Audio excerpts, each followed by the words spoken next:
প্রিয় ষষ্ঠ শ্রেণী ছাত্রছাত্রীরা, আর মাত্র কয়েকদিন পর তোমাদের সেকেন্ড ইউনিট টেস্ট এক্সাম। তাই তোমাদের পরীক্ষায় চূড়ান্ত সফলতা অর্জনের জন্য আজ আলোচনা করব অঙ্ক সাবজেক্টের অতীব গুরুত্বপূর্ণ একটি কোয়েশ্চেন পেপার নিয়ে। এই কোয়েশ্চেন পেপারে প্রত্যেকটি অঙ্ক খুবই গুরুত্বপূর্ণ, তাই প্রতিটি অঙ্কই পরীক্ষার আগে প্র্যাকটিস করে নাও। তাহলে অঙ্ক সাবজেক্টে 50-এ 50 হবে তোমার হাতের মুঠোয়। শুরু করছি আজকের আলোচনা। দ্বিতীয় পর্যায়ক্রমিক মূল্যায়ন 2026, ক্লাস 6, বিষয় অঙ্ক, পূর্ণমান 50, সময় 1 ঘন্টা 40 মিনিট। দাগ নম্বর 1, সঠিক উত্তরটি বেছে নিয়ে লেখো। একের দাগে তোমাদের 6টি এমসিকিউ প্রশ্নের উত্তর করতে হবে। প্রথম প্রশ্ন, -7 এর সঙ্গে কত যোগ করলে -12 হবে? উত্তর হবে অপশন বি, -5। নেক্সট কোশ্চেন, প্রদত্ত কোন সংখ্যা জোড়ের লসাগু 32? উত্তর হবে অপশন সি, 16 ও 32, অর্থাৎ 16 এবং 32-এর লসাগু হবে 32। নেক্সট কোশ্চেন নম্বর 3, 1/4 অংশ ডিম নষ্ট হলে ডিম নষ্ট হয়েছে শতকরা। উত্তর হবে অপশন এ, 25%। পরের প্রশ্ন, আয়ত ঘন নয়। উত্তর হবে জলের পাইপ, অর্থাৎ option D is the correct answer. পরের প্রশ্ন, কোশ্চেন নম্বর 5, একটি নির্দিষ্ট বিন্দু দিয়ে ড্যাশটি সরলরেখা আঁকা যায়। উত্তর হবে অপশন ডি, অসংখ্য। নেক্সট কোশ্চেন নম্বর 6, দুটি সংখ্যার গুণফল 360 এবং তাদের লসাগু 40 হলে সংখ্যা দুটির গসাগু কত হবে? উত্তর হবে অপশন সি, 9। সমাধানটি দেখে নাও, কারণ গসাগু গুণ লসাগু সমান সংখ্যা দুটির গুণফল, অতএব গসাগু সমান 360/40। 360কে 40 দিয়ে ভাগ করলে উত্তর হবে 9। পরের প্রশ্ন, তিনটি সরলরেখা একই বিন্দু দিয়ে গেলে তাকে কি বলে? উত্তর হবে অপশন বি, সমবিন্দু। নেক্সট কোশ্চেন নম্বর 8, একটি মাত্র তল বিশিষ্ট ঘনবস্তুটি হলো অপশন এ বৃত্ত, অপশন বি শঙ্কু, অপশন সি চং, অপশন ডি গোলক। এই প্রশ্নের উত্তরটি তোমরা আমাকে কমেন্টে জানাবে, আর চ্যানেলে নতুন হয়ে থাকলে চ্যানেলটিকে সাবস্ক্রাইব করে দেবে এবং ভিডিওটি তোমার বন্ধুদের মধ্যে শেয়ার করে দেবে। পরের প্রশ্ন, 0.4 মিটার সমান ড্যাশ কিলোমিটার। উত্তর হবে অপশন বি, 0.004, কারণ 1 কিলোমিটার সমান 1000 মিটার, অতএব 0.4কে 1000 দিয়ে ভাগ করলে উত্তর হবে 0.004 কিলোমিটার। পরের প্রশ্ন, -10 টাকা লাভ বলতে বোঝায়। উত্তর হবে অপশন বি, 10 টাকা ক্ষতি। নেক্সট কোশ্চেন নম্বর 11, 15টি লজেন্সের মধ্যে 3টি লজেন্স নিলে মোট লজেন্সের শতকরা কত? উত্তর অপশন এ, 20%। নেক্সট দাগ নম্বর 2, নিচের প্রশ্নগুলির উত্তর দাও। যে কোনো 5টি প্রশ্নের উত্তর করতে হবে। প্রথম প্রশ্ন, বিপরীত রাশি লেখো। 81 টাকা লাভ। উত্তর হবে 81 টাকা ক্ষতি। পরের প্রশ্ন, একটি সুষম ঘনবস্তুর নাম লেখো যার একটি বক্রতল কিন্তু দুটি সমতল আছে। উত্তর হবে চোঙ। পরের প্রশ্ন, দুটি সরলরেখা সবচেয়ে বেশি কতগুলি বিন্দুতে মিলিত হতে পারে? উত্তর একটি। নেক্সট কোশ্চেন নম্বর 4, সরল রেখা সরল রেখাংশ ও রশ্মির মধ্যে কার নির্দিষ্ট দৈর্ঘ্য আছে? উত্তর হবে সরল রেখাংশ। নেক্সট কোশ্চেন নম্বর 5, 33/300 এই সামান্য ভগ্নাংশটিকে শতকরায় প্রকাশ করো। উত্তর হবে 11%। তোমরা সমাধানটি এভাবে করবে, 33/300 ভাগ 100, 100 এবং 300 দুটো শূন্য কেটে যাবে। 33কে 3 দিয়ে ভাগ করলে 3, 11 এবং 33, অর্থাৎ উত্তর হবে 11%। পরের প্রশ্ন, ঠিক মতো চিহ্ন বসাও। First bracket -45, first bracket -52 dash -52 -45, শূন্যস্থানে গ্রেটার দেন চিহ্ন বসবে। নেক্সট কোশ্চেন নম্বর 7, এক সরলকোণ সমান কত ডিগ্রি? উত্তর 180 ডিগ্রি। নেক্সট কোশ্চেন নম্বর 8, দশমিক ভগ্নাংশে প্রকাশ করো 61%। উত্তর হবে 0.61। নেক্সট কোশ্চেন, 13 সংখ্যাটিকে ট্যালি মার্কের সাহায্যে প্রকাশ করো। উত্তরটি তোমরা দেখে নাও। নেক্সট কোশ্চেন নম্বর 10, কোনো সংখ্যা ও তার অনন্যকের গসাগু ও লসাগু কত হবে? উত্তর, গসাগু হবে মূল সংখ্যার অনন্যক এবং লসাগু হবে মূল সংখ্যা। নেক্সট দাগ নম্বর 3, নিচের প্রশ্নগুলির উত্তর দাও। যে কোনো 5টি প্রশ্নের উত্তর দিতে হবে। প্রতিটি প্রশ্নের জন্য 2 নম্বর রয়েছে। প্রথম প্রশ্ন, গুণফল নির্ণয় করো। 0.538 গুণ 0.25।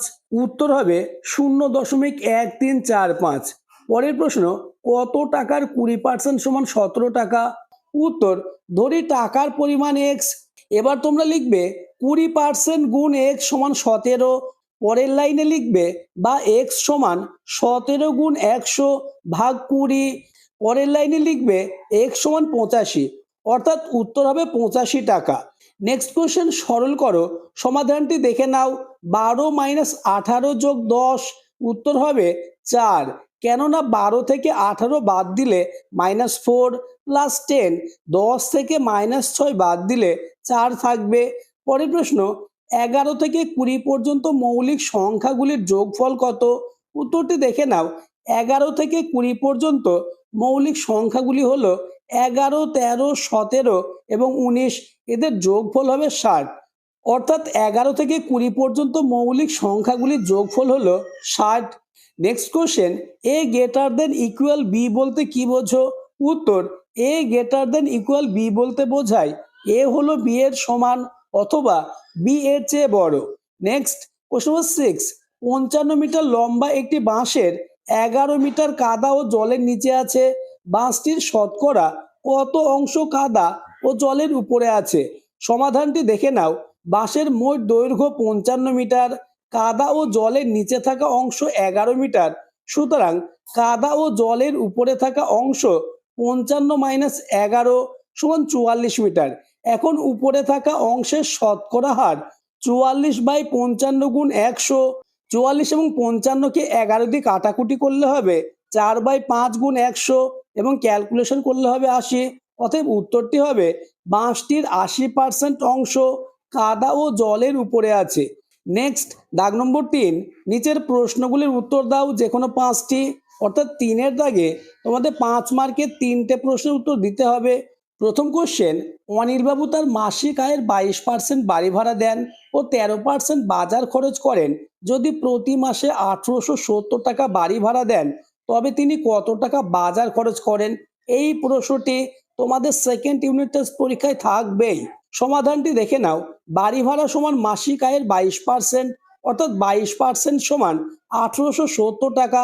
সুতরাং মাসিক আয় সমান 1870 গুণ 100 ভাগ 22 সমান 8500 টাকা। এখন বাজার খরচ সমান আয়ের 13% সমান 13 গুণ 8500 ভাগ 100, অর্থাৎ ক্যালকুলেশন করে হবে 1105 টাকা। উত্তরটি লিখবে তিনি 1105 টাকা বাজার খরচ করেন। পরের প্রশ্ন, 15.77 মিটার লম্বা বাঁশ থেকে 2.25 মিটার বাদ দিলে বাকি অংশকে সমান 4 ভাগে ভাগ করলে প্রতিটি ভাগের দৈর্ঘ্য কত হবে? সমাধানটি দেখে নাও। বাকি দৈর্ঘ্য সমান 15.77 থেকে 2.25 বিয়োগ করতে হবে, বিয়োগ করলে হবে 13.52 মিটার। অতএব প্রতি ভাগের দৈর্ঘ্য 13.52কে 4 দিয়ে ভাগ করলে হবে 3.38 মিটার। অতএব উত্তর হবে 3.38 মিটার। পরের প্রশ্ন, কোন বৃহত্তম সংখ্যা দিয়ে 564 এবং 630কে ভাগ করলে প্রতি ক্ষেত্রে 3 অবশিষ্ট থাকবে? সমাধানটি দেখে নাও।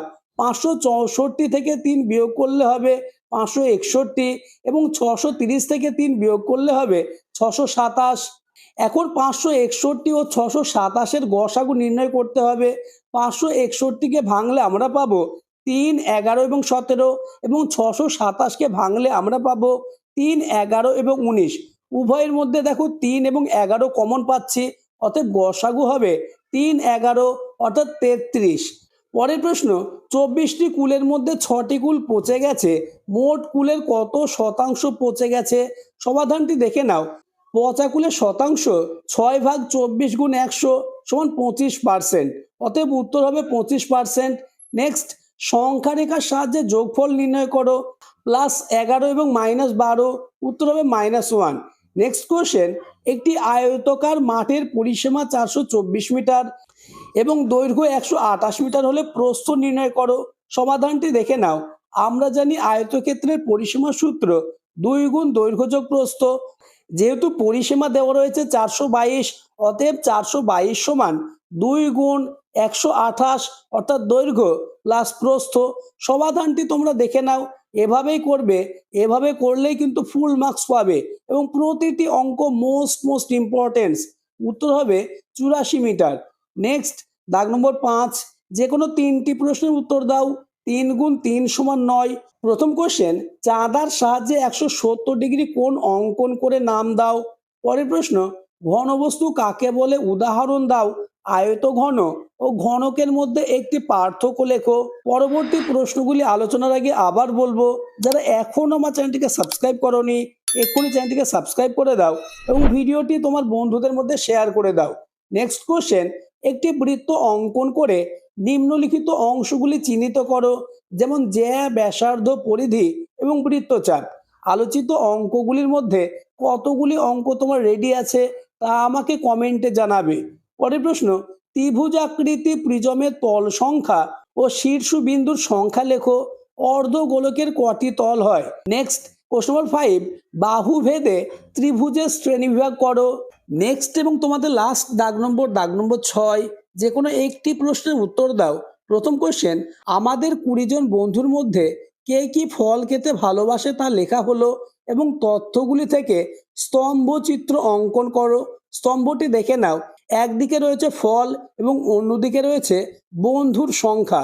নেক্সট এবং আজকের আলোচনা লাস্ট কোশ্চেন, বড় বাজারে একটি ব্যাগের দোকানে কোনো সপ্তাহে ব্যাগ বিক্রির তালিকা দেওয়া হলো। তথ্যগুলি থেকে স্তম্ভচিত্র অঙ্কন করো। স্তম্ভটি দেখে নাও, একদিকে রয়েছে বার এবং অন্যদিকে রয়েছে ব্যাগের সংখ্যা। এমন কোশ্চেন পেপারই তোমাদের থাকবে, তাই অঙ্ক সাবজেক্টে 50-এ 50 পেতে চাইলে প্রতিটি অঙ্ক পরীক্ষার আগে যত্ন সহকারে প্র্যাকটিস করে নাও।